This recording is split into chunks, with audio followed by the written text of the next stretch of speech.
নমস্কার বন্ধুরা, কেমন আছেন সবাই?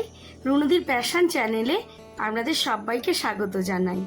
ভুবনেশ্বরে প্রচণ্ড গরমের মধ্যে যখন আকাশে দেখি এরম সুন্দর রামধনু উঠেছে আর মেঘটা এত সুন্দরভাবে এসছে, তখন মনটা আনন্দে ভরে যায়। দেখুন, খুব কালো হয়ে মেঘটা উঠেছে আর মনে হচ্ছে খুব জোর একটা বৃষ্টি নামবে। খুব মজা লাগছে এবং খুব আনন্দ লাগছে যে বৃষ্টি হলে ওয়েদারটা খুবই ঠান্ডা হয়ে যাবে। কাল আবার বাড়ি যাব, আমার শাশুড়ি মায়ের শরীরটা ভালো নেই। এই যে দুজনে মিলে ভোট দিতে যাওয়ার জন্য বেরিয়ে পড়েছি, এখন হাঁটছি। আমাদের ভোর 6টায় ট্রেন, জনশতাব্দী।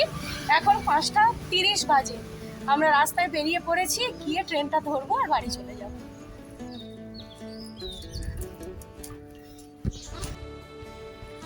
কালকে বারবার ফোন করছে, ভোটও আছে আর শাশুড়ি মায়ের শরীরটাও ভালো নেই, তাই ওনাকে একটু ডক্টরের কাছেও নিয়ে যাব। এই কারণেই আমরা দুজন বাড়ি যাচ্ছি। কথা বলতে বলতে আমরা ভুবনেশ্বর স্টেশনে পৌঁছে গেছি। স্টেশনে কিন্তু এখনও কনস্ট্রাকশনটা চলছে। এটা এখনও মোটামুটি বছর খানিকের মতো যাবে বলে মনে হচ্ছে। এখন বিল্ডিংগুলো তৈরি হয়ে গেছে, কিন্তু বিল্ডিংয়ের যে ভেতরের আরও যেসব কাজকর্মগুলো রয়েছে সেগুলোর কাজ কিন্তু এখন চলছে। তবে তৈরি হয়ে গেলে খুব সুন্দর হবে। এখানে যাদের প্রবলেম হয় তারা এসে রাত্রিতে থাকতে পারবে, খাওয়া দাওয়া সবই পাবে। স্টেশনে আমরা পৌঁছে গেছি অলরেডি, আর অ্যানাউন্স হচ্ছে 1 নম্বর প্ল্যাটফর্মে আমাদের ট্রেনটা দিয়েছে। আমরা এসিতে টিকিট পাইনি, নন এসিতে টিকিট পেয়েছি। আমার পড়েছে মিডিল আর আমার বরের পড়েছে সাইডের সিট।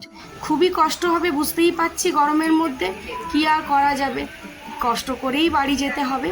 এখন আমরা সিটে বসে পড়েছি আর ট্রেনটা ছাড়ার উদ্দেশ্যে এখন অপেক্ষা করছি। ট্রেনটা ছেড়েও দিয়েছে। আর ভুবনেশ্বরে এত গরম, এখানে নদীগুলোর কি অবস্থা আপনাদের দেখাবো। এই নদীটাতে তাও একটু জল রয়েছে। আর কটক যাওয়ার পরে দেখুন এই যে মহানদ, কত বড় এই নদটি। আর এখানে দেখুন শুধু বালি আর বালি, জলের কোনো দেখাই নেই। নদী বলে মনেই হচ্ছে না, মনে হচ্ছে যেন একটা প্লেন রাস্তা। কতটা গরম এই নদীটা দেখলে আপনারা অবশ্যই উপলব্ধি করতে পারবেন। যখন নদীটা শুরু হয়েছিল তখন সামান্য একটু জলের দেখা যদিও বা পেয়েছিলাম, মাঝখানে তো একটুও জলের দেখা পেলাম না। তাও এই একটু আদ্রু মাঝে মাঝে ছিটে ফোটা জল রয়েছে। এইভাবেই এত গরম পড়ে সমস্ত নদীগুলো পুরো শুকনো হয়ে যায়। যাই হোক, আপনাদের সঙ্গে কথা বলতে বলতে নদী ছেড়ে এখন পাহাড়ে পৌঁছে গেলাম। ভুবনেশ্বর যেমন সমুদ্র আছে কাছাকাছি ভুবনেশ্বরের, কিন্তু এখানে পুরো ধারে ধারে পাহাড়ও রয়েছে। আমার বর কাজ করায় ব্যস্ত আর আমি কি করব, এই ভিডিও শ্যুট করতেই ব্যস্ত। দেখছি পুরো এরিয়াটা পাহাড়ে ঘেরা।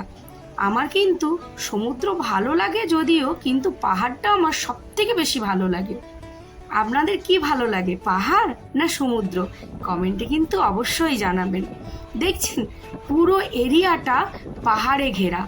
উড়িষ্যায় যেমন সমুদ্র রয়েছে তেমন পাহাড়ও রয়েছে। খুব দুর্দান্ত কিন্তু ব্যাপারটা। আর এত ভালো লাগছে, এত সকালবেলা যাচ্ছে কিন্তু কত কড়া রৌদ্র উঠেছে দেখুন, এবং গরমটাও কিন্তু বেশ লাগছে। কিন্তু এই সাইড দিয়ে পাহাড়গুলো আর নদীগুলো দেখতে দেখতে সময়টা কিন্তু খুব সুন্দর কেটে যাচ্ছে। এরপরে বাড়িতে পৌঁছবো, পৌঁছে দেখব ওই দুটো কি করছে। আর এই ট্রেন লাইনের ধারে ধারে কিন্তু অনেক রকম ফুলের চাষ হয় আমাদের ওই দিকটায়। ওখানে গাঁদা ফুল, রজনীগন্ধা ফুল আর পদ্ম ফুল। এই দেখুন না, যেমন এই ট্রেন লাইনের ধারে ধারে পুরো পদ্ম বাগান, এই পুরো পদ্ম চাষ হচ্ছে ধারে ধারে। আর এই পদ্ম ফুল বিক্রি করে অনেকেই আবার কিন্তু ওদের জীবিকা নির্বাহ করছে। আমি কথা বলতে বলতে আপনাদের সঙ্গে বাড়িতেও পৌঁছে গেলাম। দেখুন দুটোর কাণ্ড কারখানা। আমার দুই ভাইপো নাকি? আমার দুই ভাইপো নাকি? ও কি সুন্দর, কি সুন্দর! কি করছো তোমরা, কি করছো? তোমরা কি করছো? এই দুটো একসঙ্গে থাকলে যেমনই দুষ্টুমি করে তেমনই আবার দুটোতে খুব আনন্দ করে।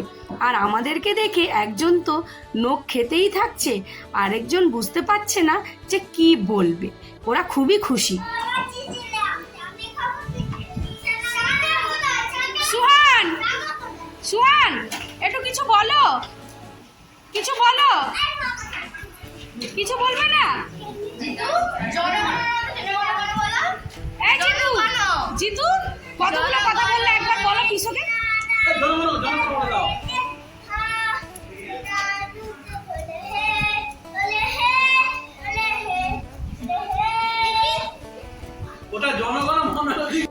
যাই হোক, ভিডিওটা তবে আজকে এইখানেই শেষ করলাম।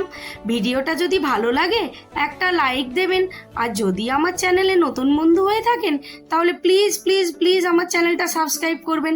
সবাই ভালো থাকবেন, সুস্থ থাকবেন।